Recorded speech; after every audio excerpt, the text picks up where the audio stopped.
ఈ video skip చేయకుండా last వరకు చూడండి. ఇక్కడ కనిపిస్తున్న ఈ బాబు పేరు నాగ చైతన్య. ఇతను ఇప్పుడు ప్రజెంట్ ఇంటర్ ఫస్ట్ ఇయర్ అయితే చదువుతున్నాడు.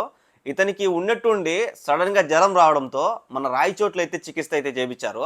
అక్కడ చేపిగా సీరియస్ అయిపోవడంతో ఇతనైతే వేలూరుకి అయితే తీసుకెళ్లారు. వేలూరుకి తీసుకుని వెళ్ళిన తర్వాత అతనికి అక్కడైతే డాక్టర్లు చికిత్స చేసి ఇతనికి బ్లడ్ బోన్ క్యాన్సర్ అయితే ఉందని చెప్పారు. వాళ్ళ నాన్న అయితే ప్రజెంట్ కువైట్ లో ఉన్నాడు.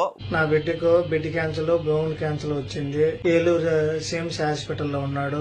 నేను బతుకుదీరు కోసము కువైట్కి వచ్చినాయ్యా. వాళ్ళు సంపాదించిన డబ్బులతో చాలా వరకు అతనికి అయితే చికిత్స అయితే ఇప్పటికి చేపిస్తున్నారు. అక్కడ ఉన్న డాక్టర్లు అయితే దగ్గర 60 లక్షల దాకా ఖర్చు వస్తుందని చెప్పారు. సో మన దాకా అయితే వచ్చింది. నేను కూడా నా వంతు సాయం అయితే నేను కూడా చేశాను. ఒకవేళ మీరు సాయం చేయలేని పరిస్థితుల్లో ఉంటే ఖచ్చితంగా ఈ వీడియో అయితే కొంతమందికి అయితే షేర్ చేయండి. బాబు ప్రాణాలు అయితే కాపాడొచ్చని నేను కోరుకుంటున్నా. మీరు ఎవరైనా హెల్ప్ చేయాలనుకుంటే వాళ్ళ ఫోన్ పే నెంబరు అలాగే వాళ్ళ బ్యాంక్ డీటెయిల్స్ కూడా ఇస్తాను, స్కానర్ కూడా ఇస్తాను. ప్రతి ఒక్కరు కూడా హెల్ప్ చేస్తారని నేను మనస్ఫూర్తిగా కోరుకుంటున్నా.